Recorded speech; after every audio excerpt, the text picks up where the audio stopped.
I can't believe people are actually buying this crypto. There's no volume, there's no liquidity, there's nothing. The exchanges haven't really started trading it yet. Man, things are moving faster than I can really keep up with.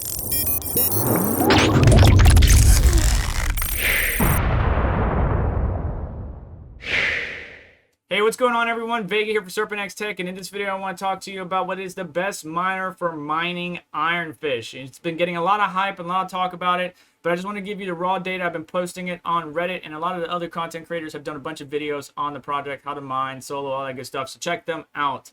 I just want to focus on right now, what is the best miner to use at time of filming if you have an NVIDIA or AMD rig. But then we're also going to look at the craziness of the Ironfish market. Now, all the data, I usually dump it on Reddit. You can follow me at CMVJAX on the Reddit thread, but I usually post the GPU mining or crypto mining threads. And I did a number of tests, right? I tested out SRB Miner, and what's really funny is BZ Miner was the best to use during the test net.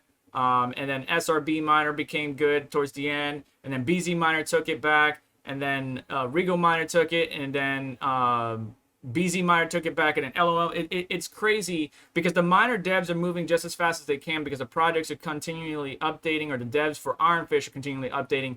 The pools need to update, miners need to update, so on and so forth. But the data that I got here is we're comparing on the left-hand side is my they're both NVIDIA rigs, mixed rigs, but I got a couple 3080s on the left-hand side and a good mixture of 1600, 3060 Ti's, 3070s, and an A2000 on the right-hand side. So, originally, with SRB Miner, I was only getting 65 gigahash on the NVIDIA rig on the left, and about 70 gigahash with the NVIDIA rig on the right. But now, with BZ Miner, I got about 88 gigahash, jumping up from 65, and an 89, almost 90 gigahash, jumping up from 70. So a decent improvement there as far as hash rate with the latest BZ miner at time of filming. Then Regal came along, also had an update recently, and I was able to get 90 gigahash on the system on the left-hand side, where I was originally getting the 88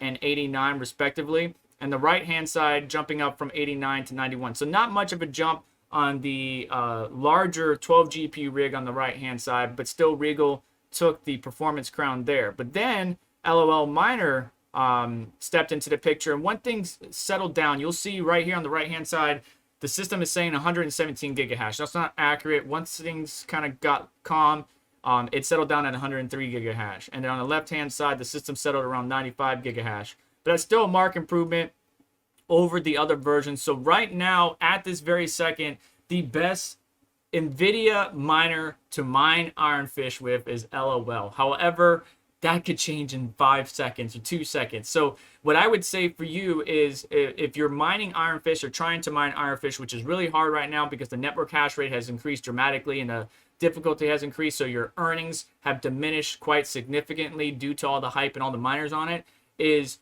as a new miner comes out, just go and test it. Try to keep the same clocks, the same settings, and test a new miner. And if you see a decent improvement as far as hash per watt, then go ahead and continue running with that miner. On the AMD side of things, for some reason I couldn't get BZ Miner to work. It kept on giving me errors and issues. I think it's because of the 590. I do have a mixed rig. And you can see the 590 is not even listed here. It did crash on LOL Miner. But overall, I'm at 53 gigahash when originally I was at 50 gigahash. Now that's minus the 590s, 3000 or 3000 megahash or 3 gigahash. So I really would be at like 56, almost 57 gigahash compared to 50. But LOL Miner did improve my hash rate. It's just there's obviously an issue going on with my 590. So I went back to SRB Miner. I'm sitting around 50, 51 gigahash with all cards running. Whereas LOL Miner did give me more hash rate, but then I lost the GPU because there might be some kernel errors or OpenCL errors happening there. If you want to know what the best overclocks are, hashrate.no does a pretty good job. There's a lot of great videos out there. Red Fox Crypto even released one the other day as far as the clocks and settings. But long story short, Ironfish has all the various GPUs out there, and they actually been trying to keep this updated and doing a great job. For example, in the 4070, the core clock originally what I think was 2495, and now today it says 2505, and that's locking the core clock at that frequency, and then a core offset of 300 megahertz. So they've been doing a really good job of showcasing the results. Now everybody's system is different. You got to tune for your environmental and thermal conditions.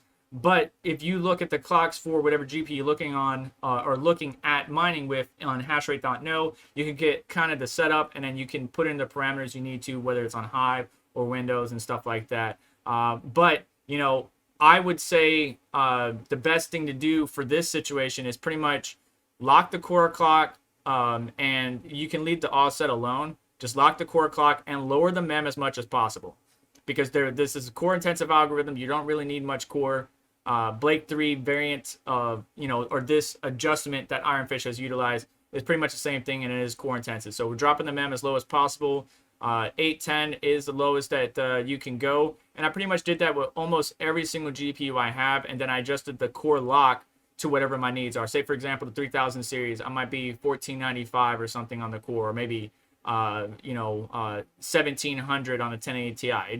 It ranges, but hashrate.no provides all that information. On the AMD side, looking at a 6600 XT, you're locking the core clock at 1900, the mem clock at 1050, and then making some adjustments to downvolt the GPU as much as possible. Now the 6000 series are stable, had a little bit more issues with the 5000 series, but again, hashrate.no has that information for you if you want to check them out. Moving on to the market, it is completely nuts.